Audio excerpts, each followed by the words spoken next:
மாற்றம்னு சொன்னாவே அது கண்டிப்பாக அது நாம் தமிழர் கட்சி தான். ஒரு சீமான் வந்தால் தான் அது சரிப்பட்டு வருமே தவிர விஜய்க்கும் அரசியலுக்கும் அப்படி சம்மந்தம் கிடையாது. அந்த அளவுக்கு தான் போய்கிட்டு இருக்குது. இல்லை, சினிமாவே விட்டுட்டு அரசியலுக்கு வந்துட்டார், எப்படி சம்மந்தம் இல்லைன்னு சொல்ல முடியும்? சினிமாவை விட்டுட்டு அரசியலுக்கு வந்திருக்கிறாரு. திருப்பியும் சினிமாவுக்கே கண்டிப்பாக போயிடுவார். அடுத்த தேர்தல் முடிஞ்சதுக்கப்புறம் கண்டிப்பாக சினிமாவுக்கே போயிடுவார். எப்படி ஜோதிட முறையில் சொல்கிறீங்களா? உங்களுக்கு என்னுடைய தனிப்பட்ட முறையில் சொல்கிறேன். போயிடுவாருன்றீங்க? கண்டிப்பாக போயிடுவார். ஓகே, எப்படி மாற்றம்னு சீமான் தான் சொல்கிறீங்க? அவர் மேலே எப்படி? கிட்டத்தட்ட 15 வருஷத்துக்கு மேலே ஒரே அசராத ஒரே கொள்கையாக வச்சு தனித்து தான் போட்டி, நான் வந்து இந்த திருட்டு பயில கூடலாம் சேர்ந்து போகமாட்டேன் அப்படின்னு தனித்து நிற்கிறாரு. அப்போ நிற்கிற நேரத்தில் மக்களாக சேர்ந்து ஒரு முடிவு எடுத்தாங்கன்னா கண்டிப்பாக அது நல்ல வாய்ப்பாக அமையும். ஆனால் இப்போ இருக்கிற நிலவரத்துக்கு பணம் காசு அதோட அடிப்படையில் கணக்கு பண்ணி பார்த்தா இந்த திமுக அதிமுகவை அழிக்கிறது என்னவோ பெரிய கஷ்டம் மாதிரியான ஒரு சூழலில் தான் போய்கிட்டு இருக்குது. ஆனால் மக்கள் எல்லாருமே நினச்சிட்டாங்க அப்படின்னு கேட்டால் கண்டிப்பாக அது முடியக்கூடிய அமைப்பில் தான் இருக்குது. இப்போ கடைசியாக ஒரு மாநாடு நடத்துனதுலேருந்து இன்னும் கொஞ்சம் அதிகமாக வரவேற்பு இருக்குது. அந்த மாநாட்டிலே கிட்டத்தட்ட ஒரு 4 லட்சம் பேருக்கு மேலே வந்திருந்தாங்க அப்படின்னு சொல்லி கேள்விப்பட்டேன். அப்போது அந்த அளவுக்கு இப்போ வர ஆரம்பிச்சிருக்கிறாங்க. ஃபஸ்ட்டு ஆரம்ப காலத்தில் அவர்கிட்ட அந்த அளவுக்கு இல்லை. அதே மாதிரி விஜயோட இடத்துக்கும் நிறைய பேர் வர்றாங்க. ஆனால் விஜய் கிட்ட இருக்கிற கூட்டம் வந்து ஒரு அரசியல் தெளிவில்லாமல் பேசக்கூடிய அமைப்பில் தான் இருக்குது. இப்போ இன்னைக்கு விஷயத்தை கேள்விப்பட்டீங்கன்னா கூட இன்னைக்கு அவங்க கட்சியோட அந்த புஷி ஆனந்துங்கிறவர் கூட என்ன சொல்லியிருக்கிறாருன்னா, நம்ம கட்சியை சேர்ந்தவங்க யாரும் பொது வழியில் எந்த ஒரு பேட்டியோ எந்த ஒரு விஷயமோ கட்சியோட விஷயங்களையோ கட்சிக்கு பற்றியோ போய் பேசக்கூடாது அப்படின்னு தலைமையிலேருந்து அறிவிப்பு கொடுத்துருக்குறாங்க. ஏன்னா அரசியல் தெளிவற்ற கூட்டங்கிறது அவங்களுக்கே தெரியும். அப்போ அந்த அரசியல் தெளிவு அப்படிங்கிறது எங்கே இருக்குது அப்படின்னு பார்த்தீங்கன்னா இந்த நாம் தமிழர் கட்சியில் தான் இருக்குது. அதை பயிற்சி பட்டறையாக வச்சு தான் இப்போ டிஎம்கே ஏடிஎம்கேக்கு நாம் தமிழர் கட்சியிலேருந்து விலகி போகிறவங்கெல்லாம் அங்கே போய் சேர்றதுனால தான் இன்னும் டிஎம்கே ஏடிஎம்கேக்கு வளர்ச்சி அதிகமாக இருக்குதுங்கிற லெவலில் தான் இருக்குது. இவங்க எல்லாம் தனித்து போட்டிக்கிட்டாங்கன்னா கண்டிப்பாக நாம் தமிழர் கட்சி தனித்தே வெல்லும் அப்படிங்கிற சூழ்நிலையில் தான் இருக்குது.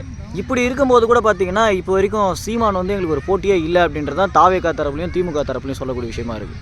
அது சொல்கிறது எல்லாருமே யார் வேணால் என்ன வேணால் சொல்லலாம். ஆனால் எல்லாருமே தனித்து போட்டியிடணும் அப்படின்னு முயற்சி செஞ்சு எல்லாம் ஒத்து வந்தாங்கன்னா 10 கட்சி கூட்டணியை வச்சு எல்லாம் ஜெயிச்சுட்டு அதெல்லாம் ஒரு வெற்றி கிடையாது. தனித்தே களமிறங்குவோன்னு எல்லாருமே தனித்து களமிறங்கினாங்க அப்படின்னு கேட்டால் அப்போது சரியாக தெரியும் யாருடைய ஓட்டு வங்கி இங்கே நிறையா இருக்குது அப்படிங்கிறது தெரியும். 10 கட்சி சேர்ந்து 30% ஓட்டு வாங்குறதுக்கும் ஒரு கட்சி 8% ஓட்டு வாங்குறதுக்கும் வித்தியாசம் இருக்குதா இல்லையா? அதை கொஞ்சம் யோசித்து பார்க்கணும். மக்களும் அதை யோசித்து பார்க்கணும். யோசித்து பார்த்தாங்கன்னா கண்டிப்பாக நல்லது நடக்கும் அப்படிங்கிற ஒரு நம்பிக்கை இருக்குது. ஓகே, தாவேக்கா விட இந்த வாட்டி வந்து நாம் தமிழர் கட்சி அதிக ஓட்டு வாங்கன்னு நினைக்கிறீங்களா? ஏன்னா தாவேக்காவும் இப்போ தனியாக தான் நிற்கிறாங்க, நாம் தமிழர் கட்சியும் தனியாக தான். தாவேக்கா தனியாக நிற்கிறாங்கன்னு இன்னும் வாயிலிருந்து வரவே இல்லையே. இன்னமும் காங்கிரஸ் கூட கூட்டணி வருவாங்களா இல்லை வேறு யாருன்னா வருவாங்களான்னு எதிர்பார்த்துக்கிட்டு இருக்காங்க. இங்கே 234 தொகுதிக்குமே வேட்பாளரே அறிவித்து முடிச்சாச்சு. புரியுதா? அப்போ நீங்கள் கேட்குற கேள்விக்கு ஒரு அர்த்தமே கிடையாது. அவங்க இன்னும் வந்து தனிச்சே நிற்பேன்னு இன்னும் வரல. இவங்க வர்றாங்க அவங்க வராங்க, இதோ இப்போ வராங்க இதோ அப்போ வராங்கன்னு சொல்லிக்கிட்டே தான் இருந்தாங்களே தவிர கடைசி வரைக்கும் யாரும் வரவும் இல்லை, வரப்போகிறதும் கிடையாது. இன்னும் கொஞ்ச நாள் என்ன யோசிச்சு பாருங்கள். தனிப்பட்ட முறையில் எனக்கான ஒரு கருத்து என்னென்னா 234 தொகுதியிலையும் முதல்ல ஒரு வேட்பாளர் வந்து நிற்கிறாங்களாங்கிறத முதல்ல பார்க்கணும். எப்போ வின் பண்ணுவாங்கண்ணா? புரியல. நாம் தமிழர் கட்சி எப்போ வின் பண்ணுவாங்க? நாம் தமிழர் கட்சி எப்போ வின் பண்ணுவாங்க அப்படின்னா மக்கள் கையில் தான் இருக்குது. இல்லை, இவ்வளோ வருஷம் கஷ்டப்பட்டு இன்னும் ஒரு தொகுதி கூட வின் பண்ணல. கண்டிப்பாக இந்த தடவை ஒரு 5 சீட்டாவது கண்டிப்பாக ஜெயிப்பாங்கன்ற மாதிரி எனக்குள்ள ஒரு எண்ணம். குறைஞ்சபட்சம் 5 தொகுதியாச்சும் ஜெயிப்பாங்க தனிச்சே அப்படிங்கிறது. ஆனால் மொத்த கட்சியும் தனிச்சேனா கண்டிப்பாக ஆட்சியை பிடிக்கும். ஏன்னா ஒரே தொகுதியில் ஒரே ஆளை ஏன் வேட்பாளர் நிற்கிறது மாட்டாங்க, மாற்றிக்கிட்டே இருக்காங்களே, எதுக்காக புரியல? வேட்பாளரை ஒரே ஒரு தொகுதியில் ஒரே வேட்பாளராக நிற்கலையே, வேற மாற்றிக்கிட்டே இருக்கிறாங்களே அப்படின்னு கேட்குறீங்க. அதாவது அந்த 5 வருஷத்துக்கு அந்த நேரத்துக்கு அவருடைய பீக் நல்லா இருந்திருக்கலாம், அவருடைய செயல்பாடுகள் கட்சி அளவுக்கு நல்லா இருந்திருக்கலாம். அடுத்த 5 வருஷத்தில் கட்சி அளவுக்கு சரி இவங்களும் முன்னாடி வராங்க, அவங்க நல்லா செய்வாங்கன்ற ஒரு எண்ணத்தில் கூட கொடுத்துருந்துருக்கலாம். இல்லைனா வேட்பாளர் அங்கேயே நிறுத்தி அடுத்த எலெக்ஷனுக்கும் அவங்க அதுக்கு அந்த தொகுதிக்கே உழைச்சாங்கன்னா தானே முன்னேற்றம் இருக்கும். இப்போ மாற்றிட்டு அதாவது நீங்கள் இது வரைக்கும் அந்த கட்சியிலேருந்து போன வேட்பாளராக இருந்தவங்களும் இப்போ வரைக்கும், அதாவது நான் இருக்கிறது வந்து தாம்பரத்தில் இருக்கிறேன். தாம்பரத்தில் ஃபஸ்ட்டு நாகநாதனுங்கிறவரை தான் நிறுத்திட்டாங்க, அடுத்தது ஒருத்தரை நிறுத்தினாங்க, அடுத்தது சுரேஷ். அந்த மாற்றம் எதனால் மாட்டியிருக்காங்க. ஆனால் இது வரைக்கும் அந்த அவங்க எல்லாருமே இப்பயும் உழைச்சிக்கிட்டு தான் இருக்கிறாங்க.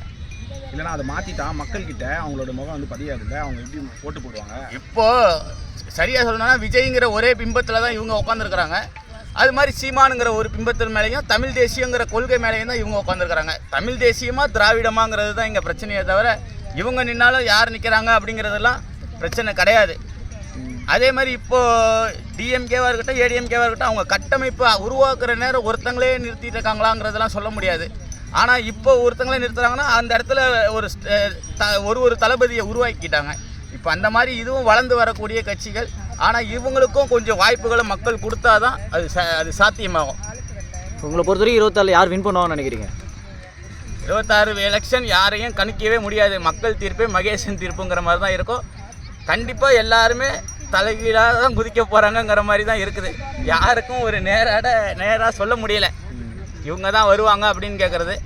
ஆனால் என்னுடைய கோரிக்கையும் கூட இந்த 2 பேரை தவிர இந்த 2 பேர் பக்கம் மக்கள் திரும்பி அதில் யார் நல்லவங்க அப்படிங்கிறத அலசி ஆராய்ஞ்சாங்கன்னா நல்லாயிருக்கும்.